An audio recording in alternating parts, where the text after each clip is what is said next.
হাম একটি মরণঘাতী রোগ, যার নেই কোনো নির্দিষ্ট ঔষধ। তবে কেবল সঠিক আর নিবিড় যত্নই পারে এই রোগে আক্রান্ত শিশুকে সম্পূর্ণ সুস্থ করে তুলতে। সামান্য অবহেলা কিংবা ভুল চিকিৎসা আদরের সন্তানকে চিরতরে অন্ধত্ব, নিউমোনিয়া কিংবা মৃত্যুর দিকে ঠেলে দিতে পারে। তাই এই সময়ে সঠিক জ্ঞানই হতে পারে শিশুর জীবন বাঁচানোর একমাত্র ঢাল।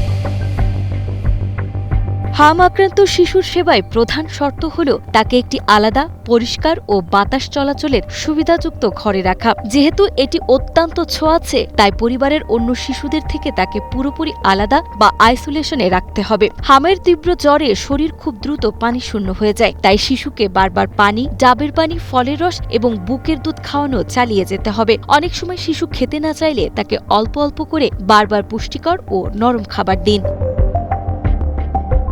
আমাদের সমাজে প্রচলিত বড় একটি ভুল ধারণা হল হাম হলে শিশুকে গোসল করানো যাবে না, বরং কুসুম গরম পানিতে শরীর স্পঞ্জ করে দিলে শিশু আরাম পাবে এবং সেকেন্ডারি ইনফেকশন থেকে রক্ষা পাবে। চোখের যত্নে কোনো ছাড় দেওয়া যাবে না। চোখ পরিষ্কার নরম কাপড় দিয়ে হালকা গরম পানি দিয়ে মুছে দিন এবং চিকিৎসকের পরামর্শ অনুযায়ী অবশ্যই ভিটামিন এ ক্যাপসুল নিশ্চিত করুন, যা অন্ধত্ব প্রতিরোধে অপরিহার্য। খুব বেশি জ্বর হলে চিকিৎসকের পরামর্শে প্যারাসিটামল খাওয়ান, কিন্তু কোনো অবস্থাতেই কবিরাজি ঝাড়ফুঁক বা নিজে থেকে অ্যান্টিবায়োটিক শুরু করবেন না।